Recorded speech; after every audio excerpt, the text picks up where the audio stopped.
हाँ जी, नमस्कार। Welcome back to my YouTube channel geography group.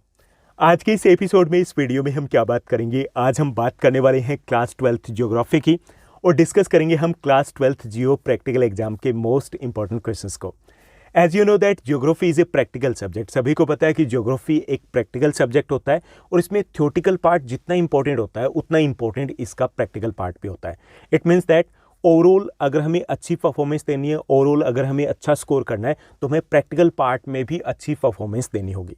ये जो हमारी प्रैक्टिकल होती है, जो कि 30 मार्क्स का रेशो होता है उसका, यानी कि 70 का आपका रिटन एग्जाम होता है, थ्योरेटिकल एग्जाम होता है, और 30 मार्क्स का जो आपका एग्जाम रहता है वो प्रैक्टिकल पार्ट का एग्जाम होता है। इसमें 3 सेगमेंट होते हैं। पहला सेगमेंट होता है आपका प्रैक्टिकल फाइल का, प्रोजेक्ट फाइल का।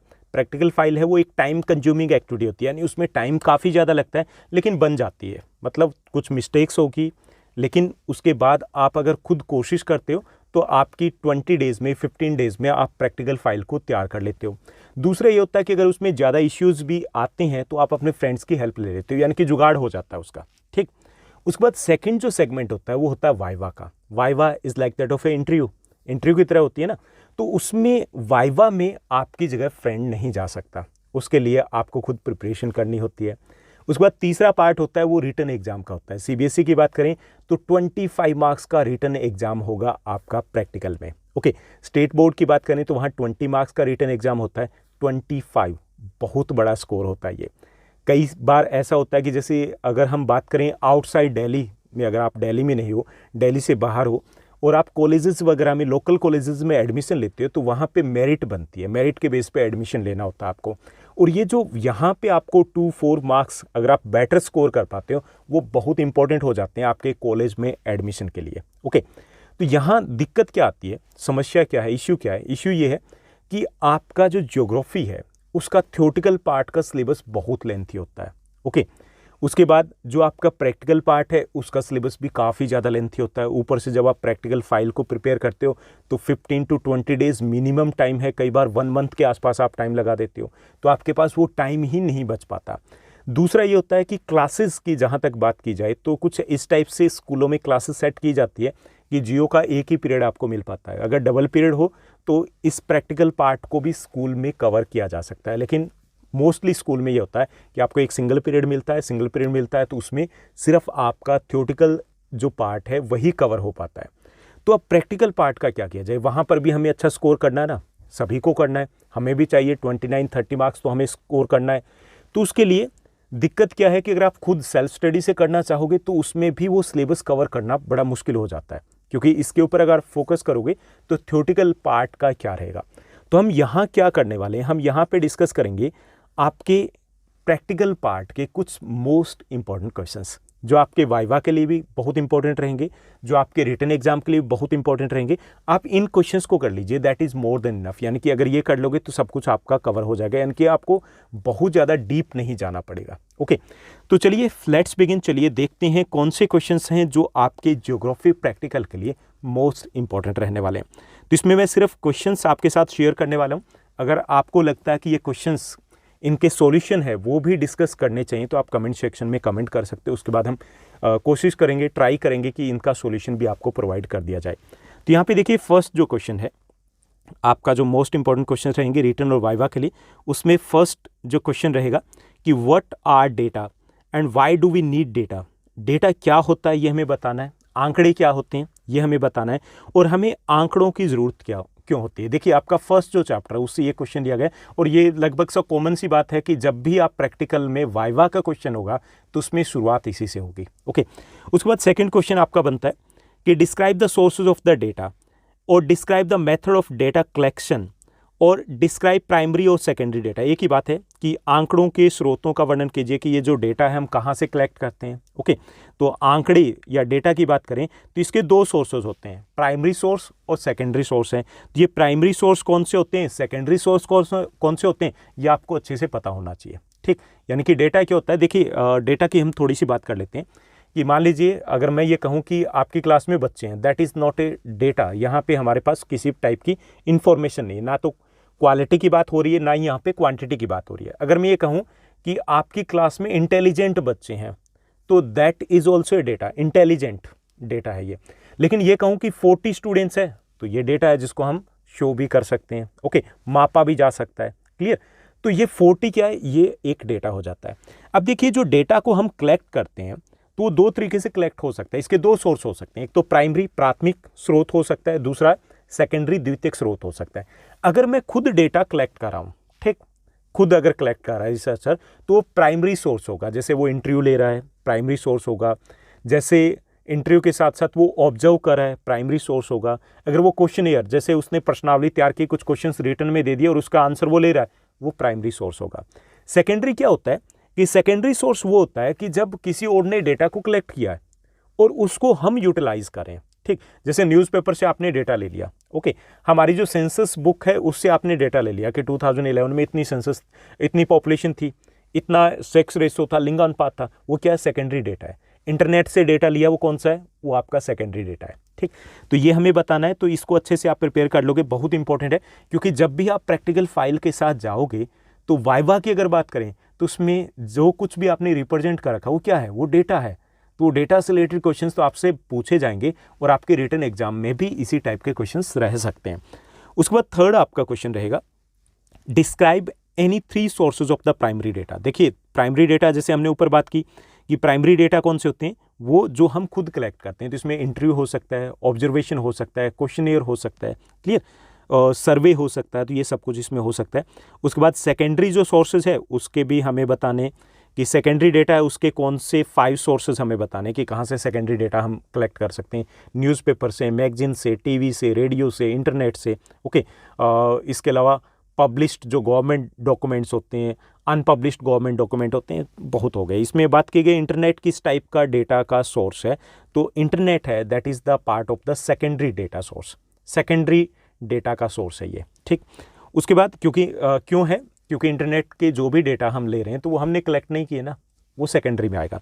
उसके बाद what do you understand by the interview, interview साक्षात्कार क्या होता है ये हमें बताना है कि इंटरव्यू में हम 1 to 1 generally we can ask the questions face to face, हम क्वेश्चंस को पूछते हैं, वो इंटरव्यू कहलाता है, ओके। जो भी हमें इंफॉर्मेशन चाहिए होती है तो हम पर्सनली उससे पूछ सकते हैं, तो वो इंटरव्यू होता है, ठीक। तो थोड़ा सा डिटेल में इसको डिस्कस कर लीजिएगा। उसके बाद नेक्स्ट है right the merits and demerits of the interview method. जो इंटरव्यू मेथड होता है उसकी मेरिट्स और डिमेरिट्स आपको अच्छे से करनी है कि मेरिट्स क्या होती है। मेरिट्स तो ये होती है कि हमें जो भी इन्फॉर्मेशन चाहिए होती है वो इन्फॉर्मेशन हम ले लेते हैं, ज़्यादा ऑथेंटिक होता है क्योंकि आमने सामने बैठ करके बात की जा रही है, ओके। इसमें कंसेप्ट ज़्यादा अच्छे तरीके से क्लियर हो जाता है। डिमेरिट्स की बात करें तो मोटे तौर पे डिमेरिट्स ये होता है कि इसमें आर्टिफिशियल इन्वायरमेंट होता है। कई बार पर्सन जिसका हम इंटरव्यू ले रहे हैं वो घबरा जाता है, ओके। कई बार ऐसा भी होता है कि वो अंडर प्रेशर में कुछ ऐसी इन्फॉर्मेशन दे देता है जो कि इन्फॉर्मेशन ऑथेंटिक नहीं होती, सही नहीं होती, ये भी हो जाता है। और कई बार ये भी होता है कि जो इंटरव्यूअर है, जो इंटरव्यू ले रहा है, अगर वो वेल क्वालिफाइड नहीं है, वो ठीक तरीके से क्वेश्चन नहीं पूछ पाता, तो जो भी हमें इन्फॉर्मेशन चाहिए वो इन्फॉर्मेशन नहीं मिल पाती, तो वो आपको थोड़ा सा अच्छे से प्रिपेयर करना है। What precautions should be taken while taking the interview. एक तो ये कि इन्वायरमेंट जहाँ पे हम ले रहे हैं वो इन्वायरमेंट है वो फ्रेंडली होना चाहिए, ओके।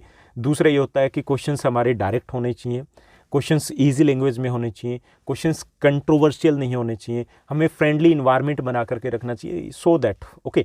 और लॉन्ग नहीं होना चाहिए इंटरव्यू, ये भी होता है। और इसमें जो जिसका हम इंटरव्यू ले रहे हैं वो कंफर्टेबल फील करे, ये भी हमें इंश्योर करना है। तो ये कुछ चीज़ें हमें ध्यान में रखनी है, तो ये सब कुछ आप प्रिपेयर कर लोगे।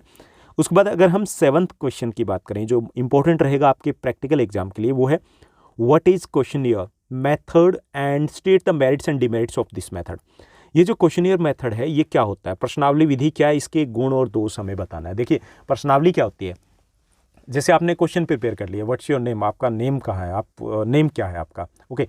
आपका ये बताना है कि आप कहाँ रहते हो, ठीक, आपसे पूछ दिया। आपने स्टडी कहाँ से की है, 12th के बाद आपने कौन से कॉलेज से स्टडी की, कौन से सब्जेक्ट आपके पास थे, हमने रिटन में उसको दे दिया, ठीक। तो रिटन में आपने जो दे दिया और उसने रिटन में हमें आंसर दे दिया, तो वो क्या है, क्वेश्चनियर मेथड है, प्रश्नावली मेथड है। ये डायरेक्ट हो सकता है, इनडायरेक्ट हो सकता है। डायरेक्ट ये कि आपने दे दिया, ठीक, पर्सनली जा करके, एक ये कि बाय पोस्ट आपने भेज दिया, उसके बाद वो आपको आंसर देगा।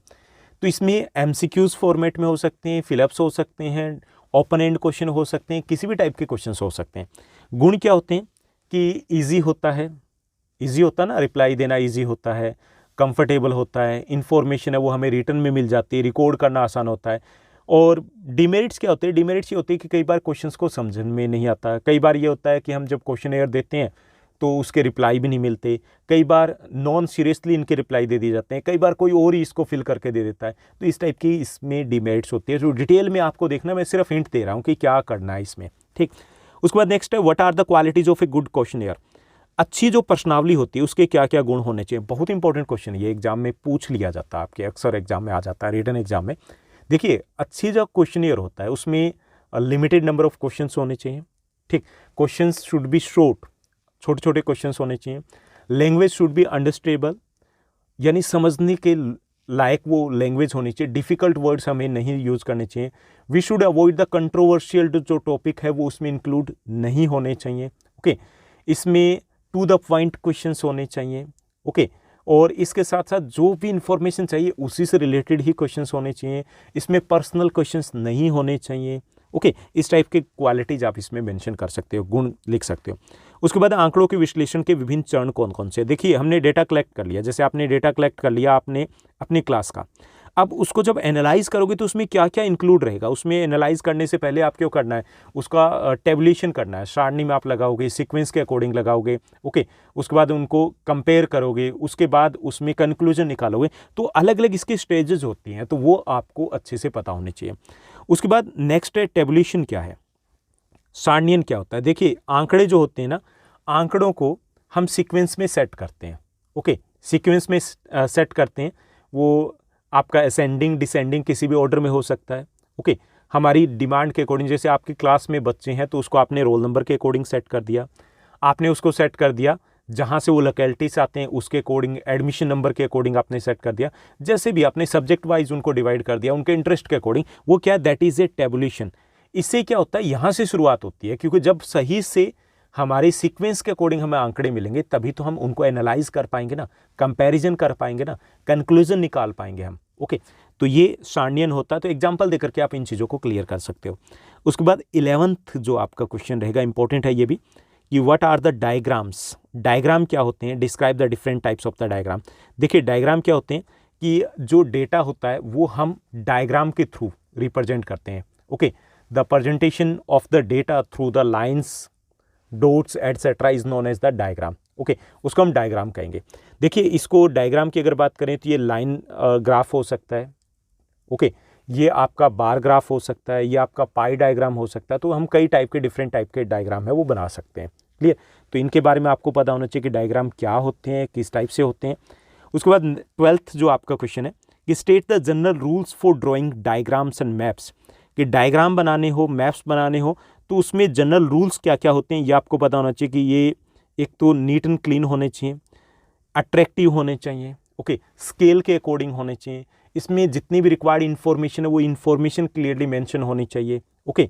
और ये रिलेवेंट होने चाहिए, जो भी डेटा दिया गया है उससे रिलेवेंट होने चाहिए। तो ये सब कुछ हमें ध्यान में रखना है। उसके बाद नेक्स्ट है आपका 13th क्वेश्चन दिया गया, differentiate between the multiple bar diagram and compound bar diagram. Multiple bar diagram और कंपाउंड बार डायग्राम यानी कि बहुदंड आरेख और मिश्रित दंड आरेख में क्या डिफरेंस होता है ये हमें बताना है। देखिए, बहुदंड आरेख क्या होता है? जैसे देखिए, आपको पॉपुलेशन दिखानी है और आपको जेंडर वाइज पॉपुलेशन भी दिखानी है। आपने यहाँ पे दिखा दी फीमेल की, उसके बाद इसके साथ ही आपने दिखा दी मेल की, उसके बाद आपने दिखा दी टोटल, ठीक। तो ये क्या है? That is a multiple bar diagram हो गया। कंपाउंड में क्या होता है कि आप एक में, जैसे आप इलेक्ट्रिसिटी को शो कर रहे हो, यहाँ पे आपने थर्मल पावर को शो कर दिया, यहाँ पे आपने शो कर दिया इसमें हाइड्रो इलेक्ट्रिसिटी को, और ये हो गई टोटल। तो ये क्या है? That is a compound diagram है, ओके। मिश्रित में हम एक ही किसी चीज के बारे में उसके अलग अलग जो पार्ट्स है उसको हम शो करते हैं एक ही बार के थ्रू, ठीक। जबकि मल्टीपल जो बार डायग्राम होता है उसमें हम अलग अलग जो पार्ट्स है वो एक साथ शो करते हैं, अलग अलग जो कंपोनेंट्स है उसको एक साथ हम शो करते हैं, ठीक।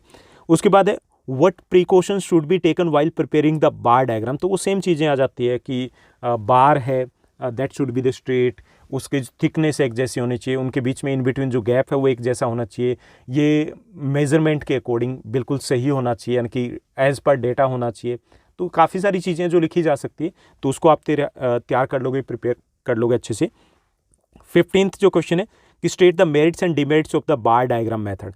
बार डायग्राम मेथड है, इसकी मेरिट्स आपको बतानी है, डिमेरिट्स आपको बतानी है। जस्ट ए मिनट, डिमेरिट्स भी आपको बताने कि इसमें कमियां क्या क्या, गड़बड़ क्या क्या। देखिए मेरिट की अगर बात करें तो इसमें हम अट्रैक्टिव तरीके से डेटा को रिप्रेजेंट कर पाते हैं। Comparison it is quite easy हो जाता है, ईजी टू अंडरस्टैंड है। ओके, डिमेरिट्स की बात करें तो it is not so easy to draw the bar, it is a time consuming activity, time बहुत ज़्यादा लगता है इसमें। ओके, और इसके बाद कई बार अगर इसमें एज पर कैलकुलेशन ठीक से नहीं है, अप टू द स्केल नहीं है, तो ये इंफॉर्मेशन की बजाय मिस इन्फॉर्मेशन भी मिल सकती है। ओके, तो ये चीज़ें आप इसमें मेंशन करोगे।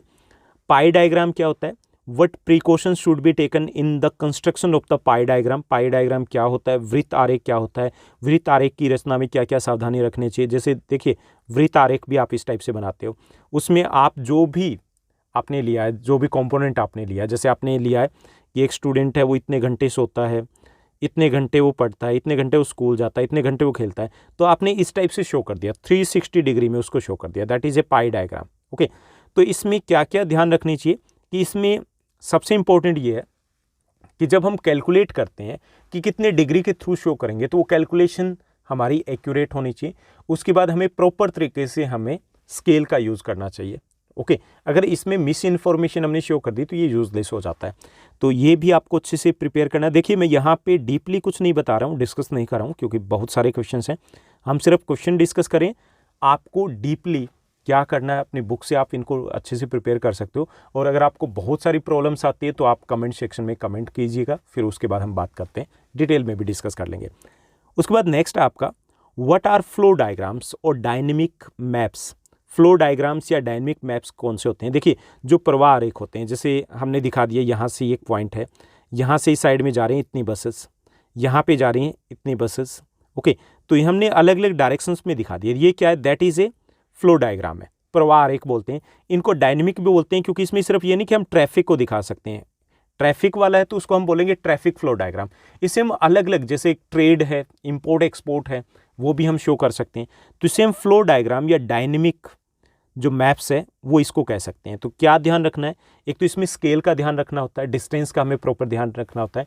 इसके साथ साथ हमें ये कि जब हम प्रिपेयर करें तो हम रेशो लेते हैं कि जैसे 1 सेंटीमीटर से हम कितना शो करेंगे, तो वो हमें ठीक तरीके से जितना स्पेस अवेलेबल है उसके अकॉर्डिंग प्रिपेयर करना होता है।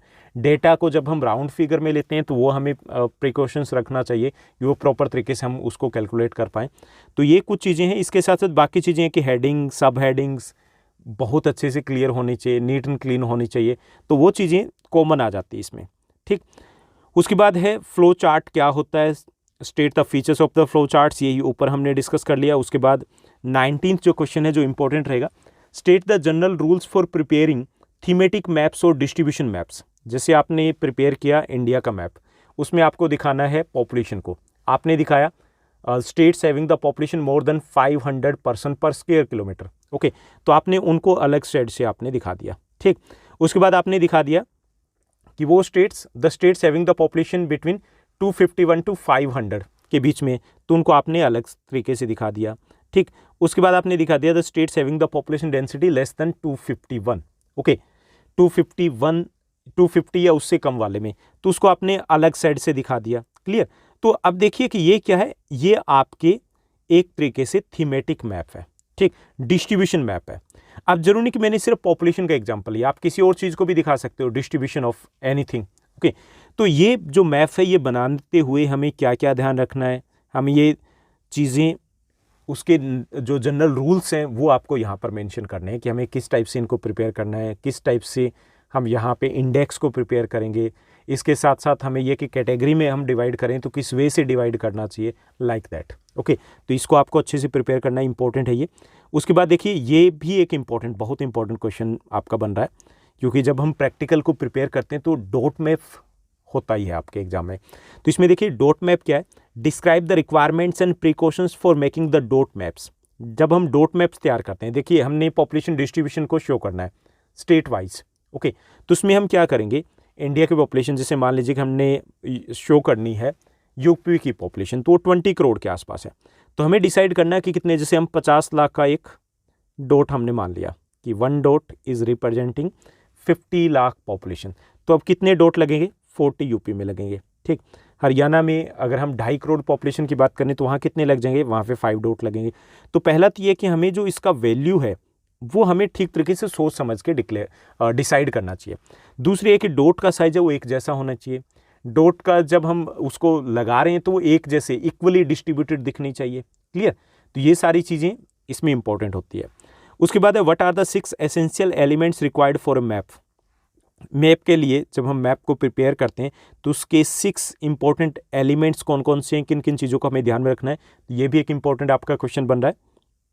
उसके बाद 22 आपका क्वेश्चन है what are the isolines map, describe some common isopleths. देखिए आइसोलाइंस मैप क्या होते हैं, समान रेखा क्या होती है कि जो एक जैसी वैल्यू को जोड़ने वाले, एक जैसी वैल्यू के स्थानों को जोड़ने वाले जो रेखा होती है, वैसी रेखाओं के मानचित्र को हम बोलते हैं आइसोलाइन मैप्स। देखिए कुछ सामान्य समान रेखाओं की अगर हम बात करें तो ये होगी आपकी कंटूर लाइंस होगी, समोच्च रेखाएं होगी, आइसोबार लाइंस होगी जहाँ पे एक जैसी बारिश होती है तो उन प्लेसेस को ये कनेक्ट करती है। आइसोबार्स लाइंस होगी जो एक जैसे दाब वाले, वायु दाब वाले इलाकों को कनेक्ट करेगी। ऐसे ही आइसोथर्मल लाइन्स है जो एक जैसे टेम्परेचर वाले प्लेसेस को कनेक्ट करेगी। तो इस टाइप के मैप्स, ये भी आपके प्रैक्टिकल का पार्ट है, तो ये आपको एटलीस्ट ये ज़रूर अच्छे से पता होना चाहिए। ठीक, बहुत इंपॉर्टेंट है वाइवा के लिए भी, आपके रिटन एग्जाम में 1 मार्कर क्वेश्चन के लिए भी। उसके बाद 24 आपका क्वेश्चन रहेगा। 24 क्वेश्चन है आपका mean median mode are most important as measures of central tendency. देखिए मीन मीडियन मोड ये आप पहले भी कर चुके हो, मैथमेटिक्स में कर चुके हैं, तो इसके एक आध बेसिक क्वेश्चन है वो 2 मार्कर 3 मार्कर में कई बार पूछ लिया जाता है, तो आपको एटलीस्ट सिंपल तरीके से कैलकुलेट करना आना चाहिए। ठीक, उसके बाद 25 है सैंपल सर्वे क्या होता है, बेसिक क्वेश्चन भी है, वाइवा के लिए बहुत ज़्यादा इंपॉर्टेंट है। सैंपल सर्वे क्या होता है कि समटाइम्स अगर लार्जर एरिया, बड़ा एरिया है और उस बड़े एरिया से सभी से हम अगर डेटा कलेक्ट नहीं कर सकते तो हम क्या करते हैं, सैम्पलिंग करते हैं। सैम्पलिंग कैसे करते हैं, जैसे मान लीजिए कि पूरे स्कूल में सभी स्टूडेंट्स से ये पूछा जाए कि आपकी स्टडी कैसे चल रही है, उससे बेटर है कि हम 4-5 कुछ बच्चों को बुला लिया, 20 को बुला लिया, 20 को बुला लिया और उनसे हमने डिस्कस कर लिया, कुछ रिटर्न में एग्जाम वगैरह ले लिया, तो आइडिया लग गया कि यहाँ पे लेवल कैसा है। Okay, that is a sampling. Sampling कब कामयाब होती है, जब बड़ा एरिया हो। ओके, तो उस वक्त हम सैम्पलिंग करते हैं और सैम्पलिंग के बेस पर हम रिजल्ट्स देते हैं। क्लियर? जैसे सैंपल, हर चीज़ के सैंपल लिए जाते हैं, जैसे सॉइल है, मिट्टी है, तो ऐसा नहीं कि पूरी मिट्टी की उसकी जांच होती है, क्या होता है उसका एक सैंपल ले लिया जाता है। क्लियर? तो ये सैम्पलिंग क्या है ये आपको बताना है। उसके बाद है what are the different stages of the field survey. देखिए ये क्वेश्चन अभी अगर बात की जाए करंट सेशन की, इस ईयर की, तो आपके सिलेबस में नहीं है ये चैप्टर, लेकिन वैसे जनरलाइज अगर ये चैप्टर आपका इंक्लूड रहता है उस टाइम में ये क्वेश्चन भी आपका इंपॉर्टेंट रहता है कि जो हम सर्वे करते हैं तो उसके लिए हमें क्या क्या करना होता है, पहले प्लानिंग क्या होती है, बिटवीन ड्यूरिंग द सर्वे हमें क्या करना होता है, आफ्टर द सर्वे हमारी क्या क्या चीज़ें होती है, तो ये सब कुछ आपको यहाँ पर बताना है। ये सेकंड 27 भी उसी से रिलेटेड है कि सर्वे क्या है और जब हम सर्वे करते हैं तो कौन कौन सी प्रॉब्लम्स आती है और what precautions should we take, हमें क्या ध्यान रखना है। उसके बाद 28 ये भी सर्वे से रिलेटेड है। अगर हम सर्वे करते हैं तो हमें जब क्वेश्चंस पूछते हैं कि what are the things to be kept in mind while asking survey related questions, तो हमें किन किन बातों को ध्यान में रखना चाहिए। तो जब हम सर्वे से रिलेटेड क्वेश्चंस पूछते हैं, क्वेश्चंस जैसे हमने क्वेश्चनएयर में बात की थी, इंटरव्यू में बात की थी, तो question should be straight, should be clear, should be short and should not related to the controversial issues से रिलेटेड नहीं होने चाहिए, पर्सनल नहीं होने चाहिए। ओके, और टॉपिक जो हमें इन्फॉर्मेशन चाहिए, रिलेटेड रिलेवेंट इन्फॉर्मेशन चाहिए, उससे रिलेटेड होने चाहिए। तो ये छोटी छोटी चीज़ें आपको यहाँ पर लिख सकते हो।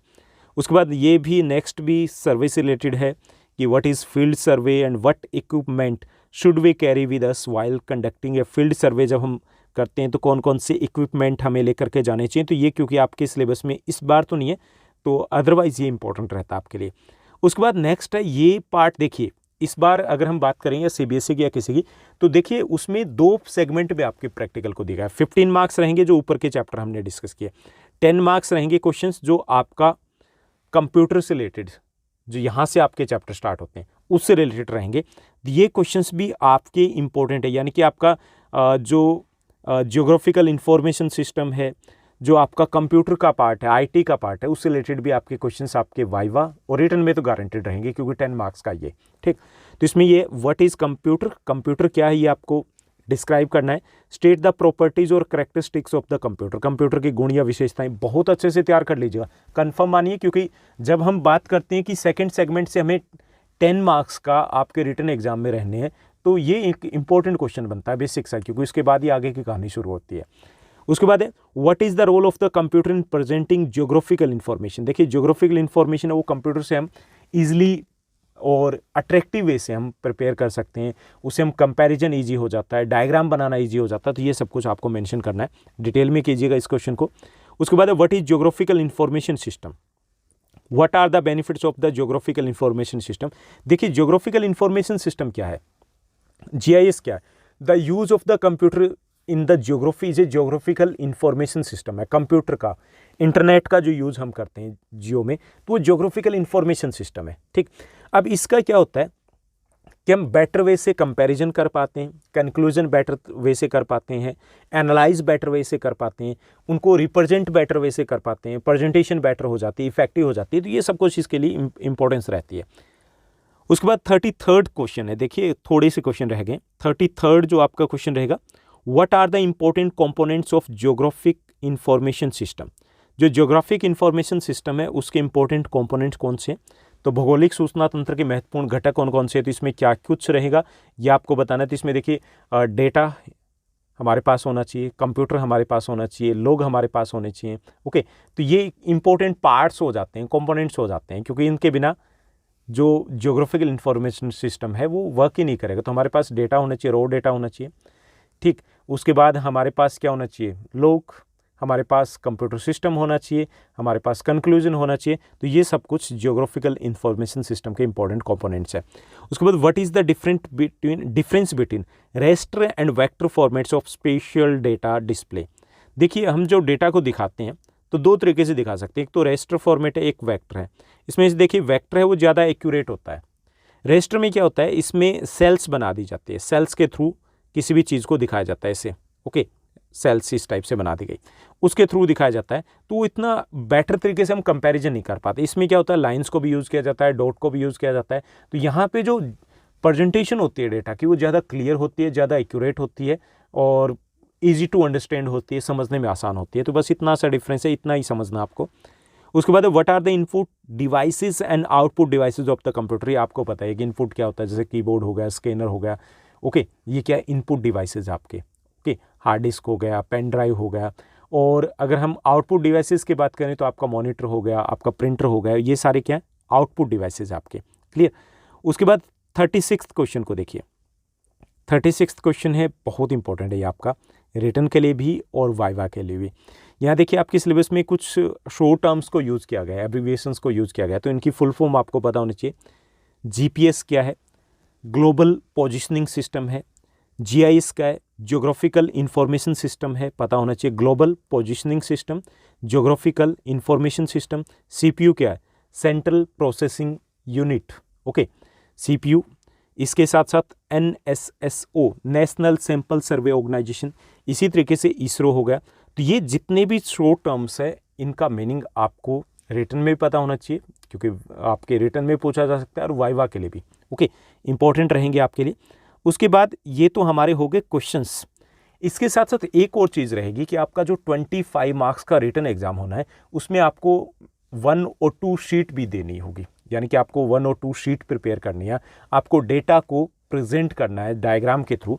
तो इस टाइप के क्वेश्चंस आपसे पूछे जा सकते हैं। देखिए मैंने सैंपल दिया, जैसे यहाँ पे एक क्वेश्चन है आपका, show the following data bye comparative bar diagram. Comparative bar diagram है, उससे आपको दिखाना है, जैसे हरियाणा, केरला और महाराष्ट्र की पॉपुलेशन दी गई है 2001 के according. Total population, mail population और फीमेल पॉपुलेशन, इसको आपको शो करना है। तो ये आपका अच्छे से प्रिपेयर होना चाहिए। जैसे मान लीजिए कि हमें टोटल पॉपुलेशन है, तो आप क्या कैसे शो करोगे, इसमें आपको यहाँ पे पॉपुलेशन लेनी है। क्लियर।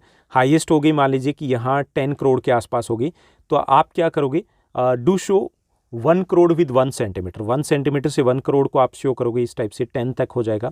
और यहाँ से आपको स्टेट शो करने हैं। तो यहाँ देखिए कि 1/2 सेंटीमीटर को स्पेस लीव करना है। उसके बाद आप पहला जो बार बनेगा उससे आप शो करोगे किसको, फीमेल पॉपुलेशन को, फिर मेल पॉपुलेशन को, फिर जो आपकी टोटल पॉपुलेशन है, फिर 1/2 सेंटीमीटर का स्पेस देके नेक्स्ट स्टेट की। इसमें क्या करना है कि जहाँ की पॉपुलेशन सबसे कम है उसको पहले, उसके बाद उससे नेक्स्ट, उसके बाद एंड में जहाँ हाईएस्ट पॉपुलेशन। तो इस टाइप से आपको शो करना है। यहाँ पे लिखना है पॉपुलेशन इन करोड़, यहाँ पे स्टेट्स के नेम, ये एक्यूरेट होना चाहिए। हेडिंग भी आपको बनानी है, सब कुछ। और जब आप एग्जाम में बनाते हो तो आपको पेंसिल, स्केल वगैरह का यूज़ करना है, और जितना भी आपको चाहिए मतलब स्केल चाहिए, पेंसिल चाहिए, रेजर वगैरह, तो रेडी नहीं लगानी है, ये आपका खुद का होना चाहिए एग्जाम में। उसके बाद नेक्स्ट, यानी कि इस टाइप के क्वेश्चन पूछे जा सकते हैं। जस्ट एन एग्जाम्पल है ये, कि सिंपल बार डायग्राम हो सकता है, कंपैरेटिव बार डायग्राम हो सकता है, कंपाउंड बार डायग्राम हो सकता है, पाई चार्ट हो सकता है, फ्लो चार्ट हो सकता है। तो जो भी शीट आपने प्रिपेयर किया तो उसकी प्रैक्टिस भी आपको करनी है कि आप ऐसे कैसे कर पाओगे। देखिए इसमें डेटा थोड़े से छोटे हो जाते हैं एग्जाम में, कि टाइम कम लगे, ओके, लेकिन प्रेजेंट जो करेंगे हम उसी टाइप से शो करेंगे। एक और यहाँ पे दिया गया है कि कंस्ट्रक्ट ए पाई डायग्राम आपको शो करना है। इसमें क्या करना है कि एक वृत्त आरेख की रचना करनी है और इसमें हमें दिखाना है, ये डेटा हमें दिया गया है कि एक टीचर ने अपनी क्लास के जो स्टूडेंट्स हैं उनके फेवरेट गेम का सर्वे किया। फुटबॉल 20 स्टूडेंट्स का फेवरेट गेम है, हॉकी 10 का है, क्रिकेट 10 का है, बास्केटबॉल की बात करें 20 का है, बैडमिंटन 20 का है। तो इसको पाई चार्ट से आप दिखाओगे। तो इसमें सबसे पहले तो हमें डिग्री को कैलकुलेट करना है। जैसे टोटल कितने हो गए, 40 + 40 80 हो गए, तो आपको 20/80 और मल्टीप्लाई बाय 360, इस टाइप से आपको क्या करना है, सबसे पहले तो कैलकुलेशन करनी है।